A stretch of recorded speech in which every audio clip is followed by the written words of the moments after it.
سورہ بقرہ کی 137 نمبر آیت ہے۔ اس آیت مبارکہ میں عیسائیوں کے ایک غلط تصور کی تردید کی گئی۔ وہ غلط تصور یہ تھا کہ ان کے ہاں جب بچہ پیدا ہوتا تھا 7ویں دن اس بچے کو ایک رنگین پانی میں ڈالتے تھے۔ اس رنگین پانی میں بچے کو رنگنے کو وہ پکا عیسائی اس بچے کو تصور کرتے تھے۔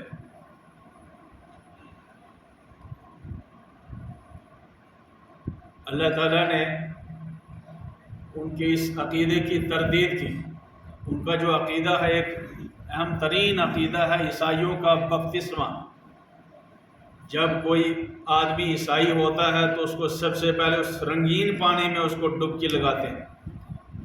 جب پیدا ہوتا ہے بچہ تو 7ویں دن اس پانی میں ڈبکی لگاتے ہیں اور یہ تصور کرتے ہیں کہ یہ بچہ اب پکا عیسائی بن گیا۔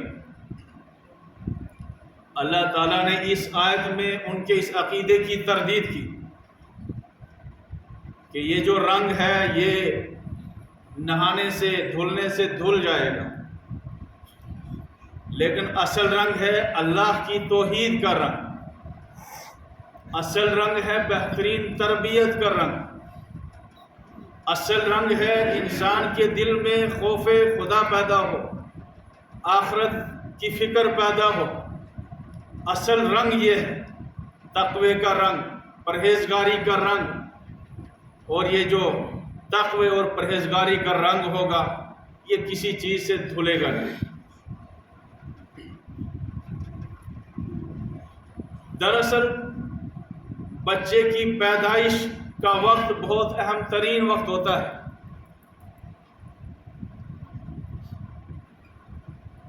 اسلام نے اس موقع کی مناسبت سے جو تعلیمات ہمیں دی ہیں وہ تعلیمات یہ ہیں کہ بچہ جب پیدا ہو اس کے داہنے کان میں اذان دے دی جائے اور بائیں کان میں تکبیر پڑھی جائے۔ یہ اس لیے کہ یہ بچے کی پیدائش کا جو مرحلہ ہے یہ بہت اہم ترین مرحلہ ہے، اور اس مرحلے پر جو کچھ کیا جائے گا اس کے اثرات پوری زندگی اس بچے کی زندگی پر رہیں گے۔ اس لیے فرمایا کہ داہنے کان میں اذان دے دو اور بائیں کان میں تکبیر پڑھو۔ پھر فرمایا 7ویں دن اس بچے کا نام رکھا جائے۔ اللہ کے رسول صلی اللہ علیہ وسلم نے فرمایا اپنے بچوں کے نام بہترین نام رکھا کرو، انبیاء علیہ السلام کے ناموں پر اپنے بچوں کے نام رکھو، اور اللہ کے نزدیک سب سے بہترین نام عبداللہ، عبد الرحمن نام ہے۔ ایسے نام جن کی مناسبت اللہ کی طرف ہو، ایسے نام اللہ کے نزدیک بہترین نام۔ نام کے بھی انسان کی زندگی پر اثرات پڑتے ہیں۔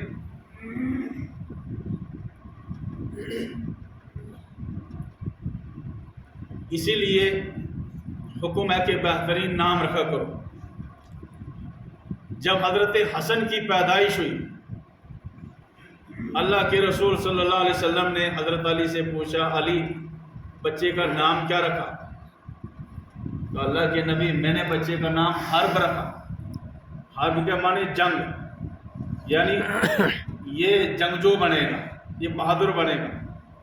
اللہ کے رسول صلی اللہ علیہ وسلم فرمایا نہیں، حرب نہیں، اس کا نام حسن رکھو۔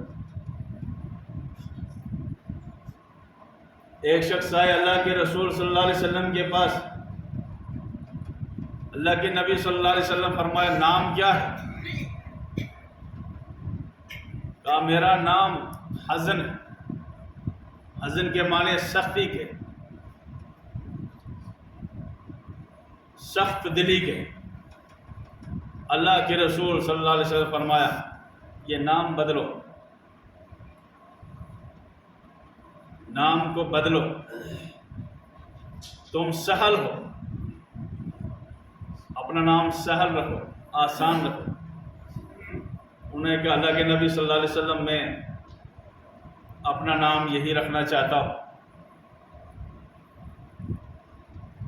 نتیجہ یہ ہوا کہ ان کی اولاد میں بھی سختی دل میں پیدا ہوئی، ان کی نسلوں میں بھی وہ سختی باقی رہی۔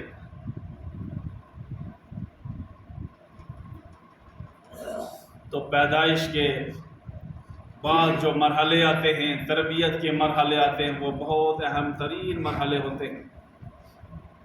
اس لیے فرمایا کہ نام بہترین رکھو، اچھا نام رکھو۔ فرمایا اللہ کے رسول صلی اللہ علیہ وسلم نے مروا اولادکم بسبع، اپنے بچوں کو نماز کا حکم دو جب وہ 7 سال کے ہو،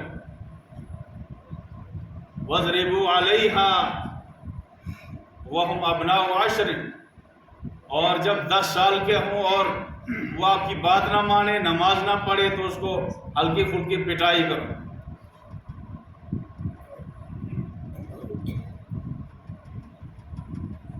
یہ اولاد کی تربیت کا مرحلہ ہے۔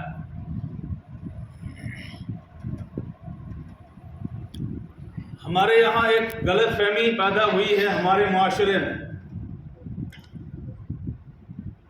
وہ غلط فہمی یہ ہے کہ ہم سمجھتے ہیں بچے کی تربیت اس وقت کرنی چاہیے جب بچہ شرارت کرنے لگے، جب بچہ نافرمانی کرنے لگے، اس وقت بچے کی تربیت کرنی چاہیے۔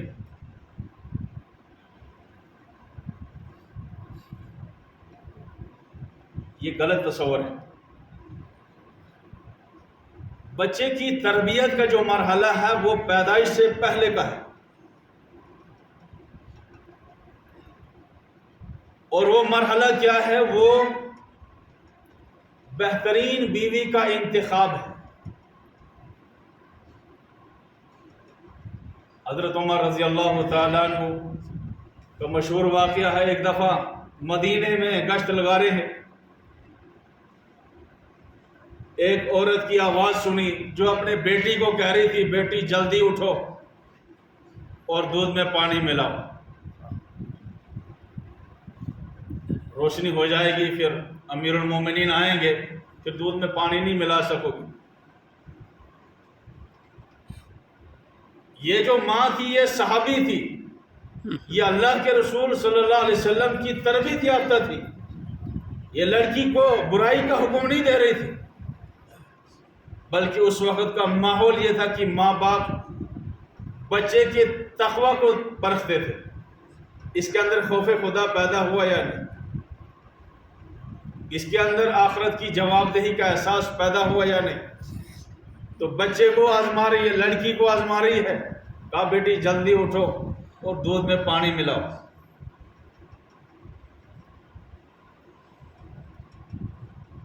ابھی امیر المومنین نہیں دیکھ رہے، ابھی اندھیرا ہے، ابھی امیر المومنین نہیں دیکھ رہے۔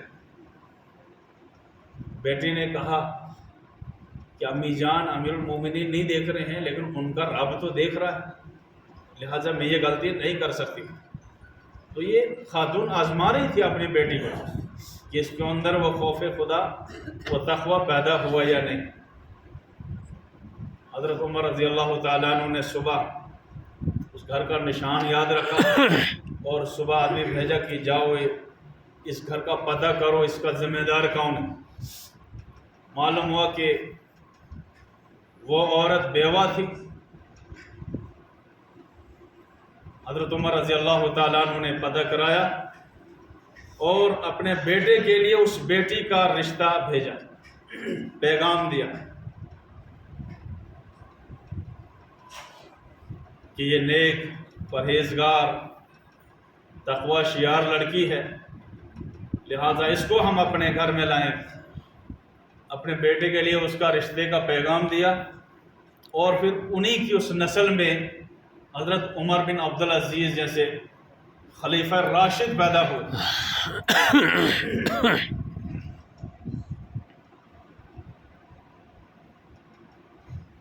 تو تربیت کا جو مرحلہ ہے وہ حسن انتخاب ہے، وہ صحیح انتخاب ہے۔ اسی لیے اللہ کے رسول صلی اللہ علیہ وسلم نے فرمایا تنکح المرأۃ لاربع، 4 چیزیں دیکھ کر رشتے کا پیغام دیا جاتا ہے، لمالہا ولحسبہا ولجمالہا ولدینہا، مالداری کو دیکھ کر، حسب و نسب کو دیکھ کر، حسن و جمال کو دیکھ کر پیغام دیا جاتا ہے، اور چوتھی ہوتی ہے دینداری۔ تو اللہ کے نبی صلی اللہ علیہ وسلم نے فرمایا کہ جب تمہیں انتخاب کرنا ہو سب سے پہلے یہ دیکھنا اس میں دین ہے کہ نہیں، دیندار کا انتخاب کرنا۔ تربت یدا کا، تمہارا گھر آباد رہے گا، تمہاری زندگی پرسکون گزرے گی۔ فاظفر بذات الدین تربت یداک، دین والی کا انتخاب کرو، تمہاری زندگی بہترین گزرے گی، پرسکون گزرے گی۔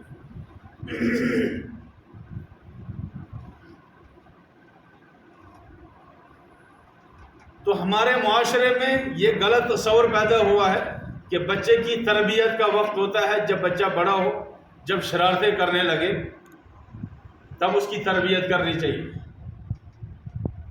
لیکن تربیت کا جو مرحلہ ہے وہ بچے کی پیدائش سے بھی پہلے کا ہے۔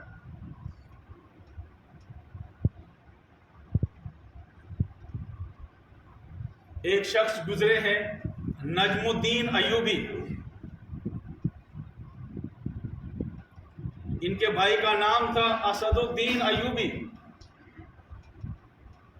یہ نجم الدین ایک علاقے کا گورنر تھا،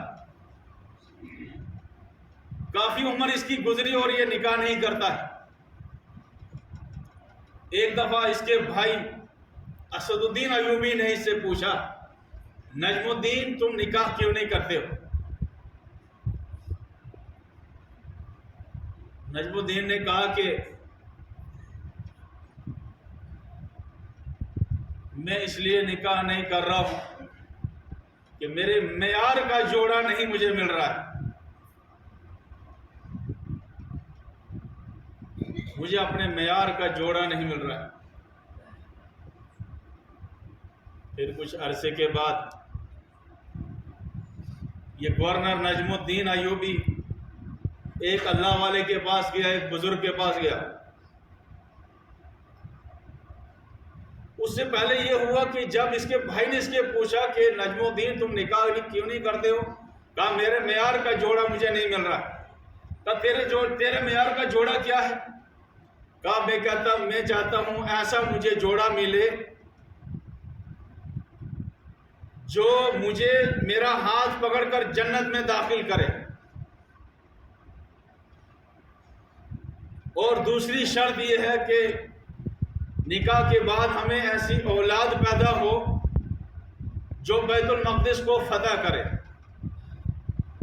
اس وقت عیسائیت کا دبدبہ تھا، بیت المقدس کو انہوں نے اپنے ہاتھ میں لے لیا تھا، اور پورا عالم اسلام پریشان تھا کہ ہمارا قبلہ اولا جو ہے وہ عیسائیوں کے قبضے میں گیا ہے۔ تو نجم الدین ایوبی کیا کہتا ہے؟ میرے معیار کی لڑکی نہیں مل رہی ہے۔ کہا کیا معیار ہونا چاہیے؟ کہا معیار یہ ہونا چاہیے کہ ایسی لڑکی میرے گھر میں آئے جو میرا ہاتھ پکڑ کر مجھے جنت میں داخل کرے، اور دوسری شرط یہ ہے کہ پھر اللہ ہمیں ایک ایسی اولاد دے جو بیت المقدس کو فتح کرے۔ کچھ عرصے کے بعد یہ اس اللہ والے کے پاس گیا، وہاں پہ اس کی خدمت میں بیٹھا ہوا تھا۔ ایک بیٹی پردے میں اس اللہ والے کے پاس گئی، وہ مفتی اعظم تھا اس وقت، اس مفتی اعظم کی خدمت میں گئی اور پردے میں بیٹھی۔ یہ مفتی اعظم اس بیٹی کو پہچانتے تھے۔ اس مفتی اعظم نے کہا بیٹی میں نے بہترین رشتہ بھیجا تھا آپ کے لیے، آپ نے کیوں انکار کیا؟ اس بیٹی نے کہا وہ لڑکا میرے معیار کا نہیں تھا۔ کہا تجھے کیسا معیار چاہیے؟ وہ بیٹی کہتی ہے مجھے ایسا شوہر چاہیے، ایسا لڑکا جو میرا ہاتھ پکڑ کر مجھے جنت میں داخل کر دے، اور پھر اللہ ہمیں ایسی اولاد دے دے جو بیت المقدس کو فتح کر۔ اب دیکھیے جب ارادے بہترین ہوتے ہیں اللہ تعالیٰ کیسے جوڑ پیدا کرتے ہیں۔ یہ نجم الدین ایوبی اس بزرگ کے پاس بیٹھا ہے اور اس کے دل میں جو ارادہ ہے وہ اس کو معلوم ہے یا اللہ کو معلوم ہے، اور ادھر سے جو بیٹی آ رہی ہے اس کے دل میں بھی یہی ارادہ ہے، مجھے ایسے لڑکے سے شادی کرنی ہے جو میرا ہاتھ پکڑ کر مجھے جنت میں داخل کر دے، اور پھر اللہ ہمیں ایسی اولاد دے جو بیت المقدس کو فتح کرے۔ اس نجم الدین ایوبی نے یہ بات سنی اور اس بزرگ سے کہا کہ اللہ کے ولی اس لڑکی کو میری طرف سے پیغام دے دے۔ اس بزرگ نے کہا کہ گورنر یہ لڑکی تیرے معیار کی نہیں۔ کہا کیوں؟ کہا اس لیے کہ اس کا باپ جو ہے وہ ترخان ہے، غریب گھر کی بیٹی ہے، اور تو گورنر ہے۔ اس نے کہا کہ اگر مجھے مالداروں سے شادی کرنی ہوتی تو میں نے بہت پہلے شادی کی ہوتی، لیکن مجھے مالدار نہیں چاہیے، مجھے بھی وہی چاہیے جوڑا جو میرا ہاتھ پکڑ کر جنت میں داخل کرے اور اللہ ایسی اولاد دے جو بیت المقدس کو فتح کرے۔ چنانچہ یہ نکاح ہو گیا اور اللہ نے ان کو بیٹا عطا کیا۔ اس بیٹے کا نام صلاح الدین ایوبی رکھا، اور یہ وہی صلاح الدین ایوبی ہیں جنہوں نے بیت المقدس کو فتح کیا۔ یہ ارادے ہوا کرتے تھے اس وقت جوان لڑکوں کے، جوان لڑکیوں کے، ان کے دل میں یہ تمنائیں ہوتی تھی، یہ ارادے ہوتے تھے۔ آج ہم زوال کا شکار کیوں ہو گئے؟ یہ امت زوال کا شکار کیوں ہو گئی؟ اس لیے کہ ہماری سوچ بدل گئی۔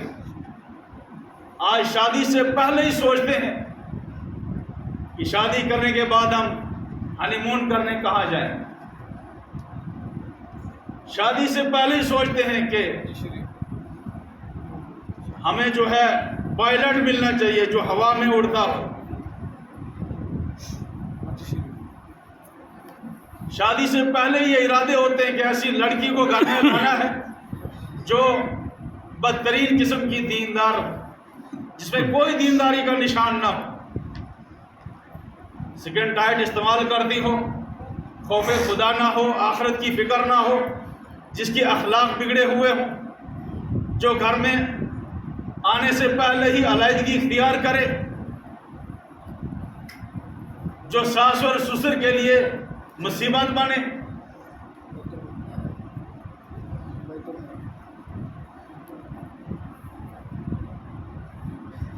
تو شادی سے پہلے ہمارے جو ارادے ہوتے ہیں وہ ارادے بگڑ گئے۔ ہمیں اعلیٰ تعلیم یافتہ ہونی چاہیے، چاہے اس میں اخلاق ہو یا نہ ہو، دینداری اس میں ہو یا نہ ہو، نماز پڑھتی ہو یا نہ پڑھتی ہو، تو اس کو گھر میں لائیں۔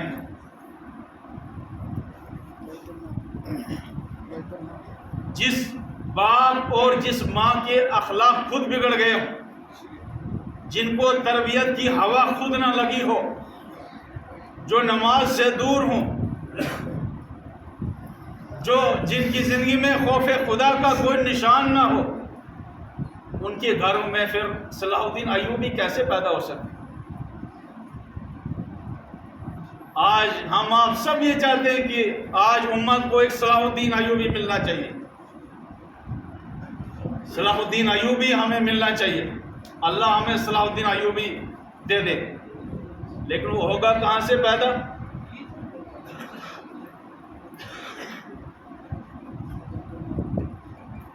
صلاح الدین ایوبی کہاں سے پیدا ہو؟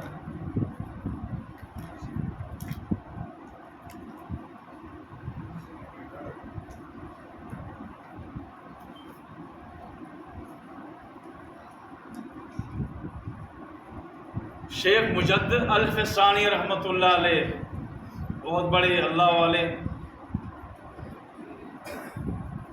ان کا بیٹا تھا 10 سال کا، انہوں نے اپنے اس 10 سال کے بیٹے کو خلافت دے دی۔ خلافت کا مطلب ہے کہ پہلے اللہ والے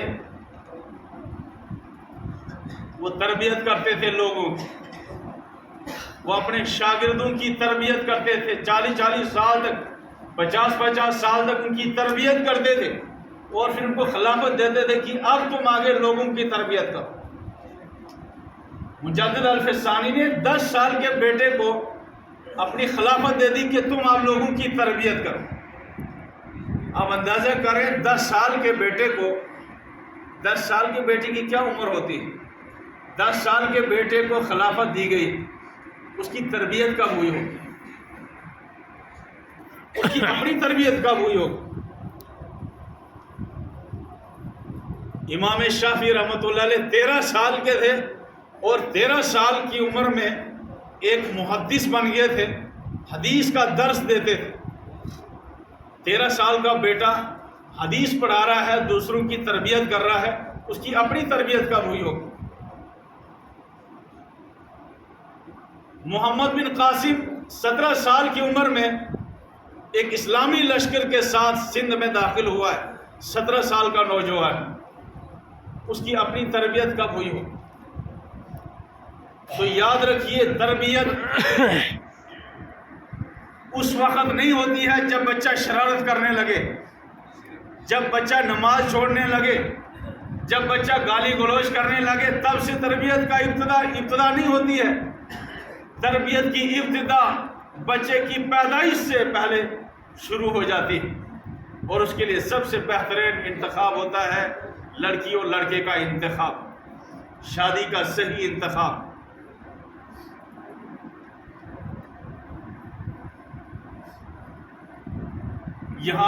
ہمارے یہاں تربیت کا فقدان یہ ہے کہ باپ بوڑھا ہوتا ہے، اس کو خود تربیت کا علم نہیں ہوتا ہے، وہ خود نماز کے دور قریب نہیں جاتا ہے، مسجد کے قریب نہیں جاتا ہے، وہ روزے کی بے حرمتی کرتا ہے، باپ منہ سے گالی گلوچ بکتا ہے، تو اس کا بیٹا کہاں ولی پیدا ہوگا؟ ماں باپ کو خود تربیت کا پتہ نہیں ہے، بچہ کیسے تربیت یافتہ پیدا ہوگا؟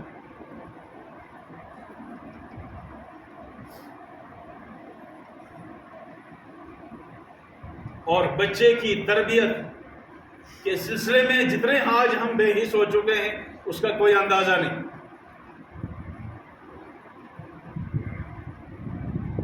ہم بچے کی غلطی کو معمولی لے لیتے ہیں، بچہ نشہ کرے ہم سمجھتے ہیں معمولی سی بات ہے، نماز چھوڑے ہم سمجھتے ہیں معمولی بات ہے، بے دین ہو جائے معمولی بات ہے۔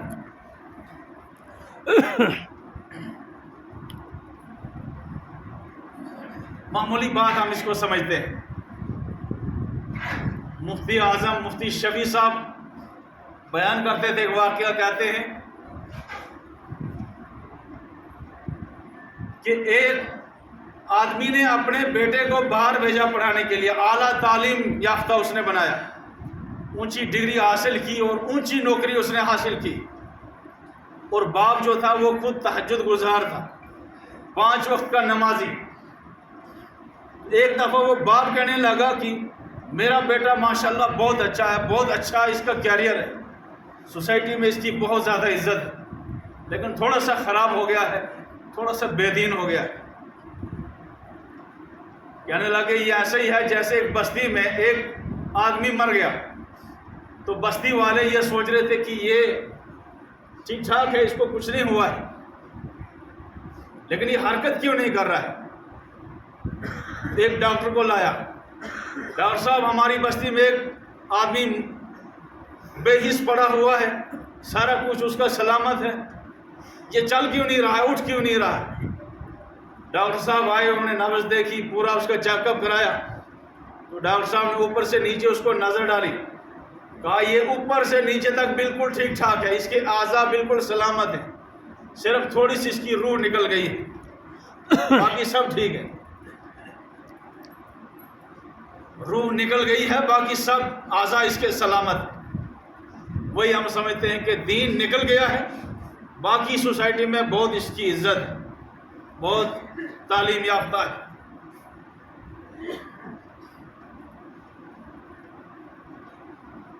میرے بھائیوں، اپنی اولاد کی تربیت کی طرف اہم توجہ دے دو، پوری توجہ دے دو۔ میں کئی دنوں سے کہہ رہا ہوں، اللہ کا واسطہ دے کر میں کہتا ہوں، اپنے بچوں کی تربیت کی طرف خصوصی دھیان دو۔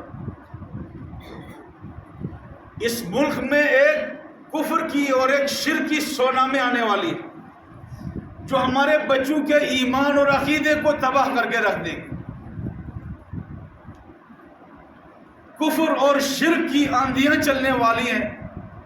اگر ہم نے اپنے بچوں کی تربیت نہیں کی، ان کو دین نہیں سکھایا، ان کو ہم نے اللہ کا تعارف نہیں کرایا، ان کو ہم نے مسجد کی عادت نہیں لگائی، ان کو مکتب میں پڑھنے نہیں بھیجا، صبح شام ان کی تعلیم کا انتظام نہیں کیا، تو ہمارے بچے، ہماری نسلیں تنکوں کی طرح اس طوفان میں بہہ جائیں گے۔ اس لیے اب غفلت کا موقع نہیں۔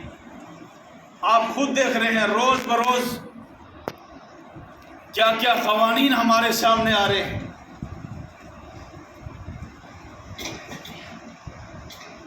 اگر ہم نے ایسی بے حسی کا مظاہرہ کیا، ہم نے بچوں کی صحیح تعلیم اور تربیت کی طرف دھیان نہیں دیا، ہمارے بچے اس آندھی میں بہہ جائیں گے۔ اور باپ تہجد گزار ہوگا، نماز اور روزے کا پابند ہوگا، لیکن روز قیامت میں یہ اولاد اپنے ماں اور باپ کے خلاف کھڑی ہوگی۔ اس باپ کو، اس ماں کو اس کٹہرے میں کھڑا کیا جائے گا اللہ کی عدالت میں۔ اس ماں کو، جس ماں نے 9 مہینے تک اس بچے کو اپنے پیٹ میں پالا، اس کے لیے تکلیفیں اٹھائی، وہ باپ جس نے اپنی ہڈیوں کو پوسیدہ کیا، اپنے خون پسینے سے اس اولاد کو اس نے بڑھایا ہے، اس کو اعلیٰ تعلیم دی، لیکن دین کی تعلیم نہیں دی ہوگی، اس کو نماز کے لیے نہیں بولا ہوگا، خدا کا تعارف نہیں کرایا ہوگا، آخرت کی فکر اس کے دل میں پیدا نہیں کی ہوگی، یہ اولاد اس تہجد گزار باپ کو، اس تہجد گزار ماں کو اللہ کی اس عدالت میں، اس کٹہرے میں کھڑے کریں گے کہ انہوں نے ہمارے حقوق ضائع کیے ہیں، انہوں نے بچپن سے لے کر بڑھاپے تک ہمارے حقوق ضائع کیے ہیں، اے اللہ ان کو بھی سزا دے دے۔ تو یہ اولاد، اس اولاد کی وجہ سے ہم جنت میں بھی جائیں گے، اور اس اولاد کی وجہ سے ہم جہنم میں بھی جائیں گے۔ لہٰذا یہ اولاد، قرآن بار بار کہہ رہا ہے کہ یہ اولاد تمہارے لیے فتنہ ہے، یہ تمہارے لیے جنت میں جانے کا ذریعہ بھی ہے، اور اگر اس اولاد کی تربیت نہ کی، یہی اولاد تم کو اللہ کی عدالت میں، وہاں اس عدالت کے اس کٹہرے میں کھڑے کر دے۔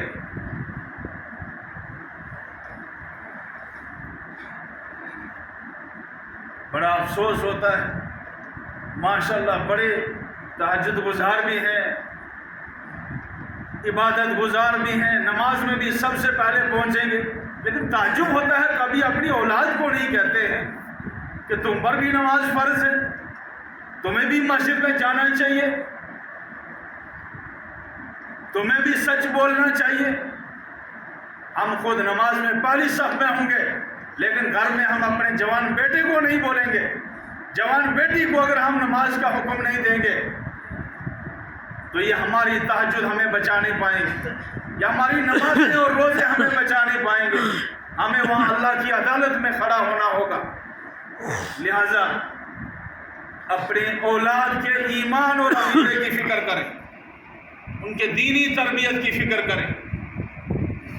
اگر ہم نے بچے کی تربیت کی، صحیح اس کو اخلاق سکھائے، توحید کی تعلیم دی، اس کو نمازی بنایا، اس کے دل میں خوف آخرت پیدا کیا، تو کل جیسا بھی ماحول ہوگا، جیسے بھی حالات ہوں گے، یہ حالات ہمارے بچے کو متاثر نہیں کر پائیں، اس کی توحید کو متاثر نہیں کر پائیں۔ لیکن اگر ایسے ہی بے حسی کا ہم مظاہرہ کرتے رہے تو ہماری نسلیں دین سے نکل جائیں گی، ارتداد کا شکار ہو جائیں گی، اور ہم دنیا اور آخرت میں خسارے کا ہمیں سامنا کرنا پڑے گا۔ اللہ رب العالمین ہم سب کو عمل کی توفیق